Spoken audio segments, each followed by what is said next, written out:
చేశారా? ఎప్పుడైనా సౌందర్య గారిని ఎవరైనా టచ్ చేసిన సందర్భాలు విన్నామా? ఇలా చాలా మంది లయాని ఎవరన్నా ఆమెను చూడగానే మా ఇంట్లో అమ్మాయి అని అంటారు. ఆవిడ మీరా జాస్మిన్ నిండుగా మలయాళీస్ అందరు కూడా బయట నిండుగా శారీస్ కట్టుకొని వస్తారు. నేను మిమ్మల్ని అందరు అమ్మ దండం పెడతాను, మీరు ఎట్టొచ్చినా మీ ఇష్టం, నాకు సంబంధం లేదు. అలాగే ఒక నిమిషం లక్ష్మి గారు, ఒక నిమిషం నన్ను మాట్లాడండి.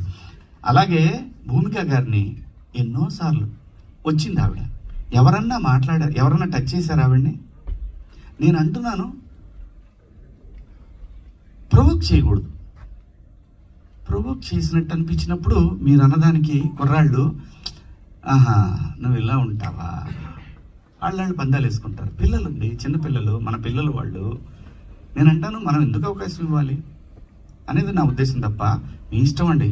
మీరు బట్టలు వేసుకున్నా, ఇంకా మంచి బట్టలు వేసుకున్నా, ఆ తర్వాత మీ ఇష్టం, మీ ఫ్యామిలీ, మీరందరూ సమాజానికి అగేన్స్ట్గా వెళ్ళినా ఉన్నా, నేను మాత్రం కోరుకునేది ఒకటి, ఈ జనరేషన్ ఆడపిల్లలకి, అమ్మా నేను ఒకటి చెప్తున్నాను, మిడిల్ క్లాస్ ఎక్కువ ఈ దేశంలో, మరీ ముఖ్యంగా మన తెలుగు పిల్లలు, నేను చెప్పేది ఒకటేది, మీరు పాటించమని నేను అంటల్లా, జరిగే అనర్థాల గురించి మాత్రం చెప్తాను,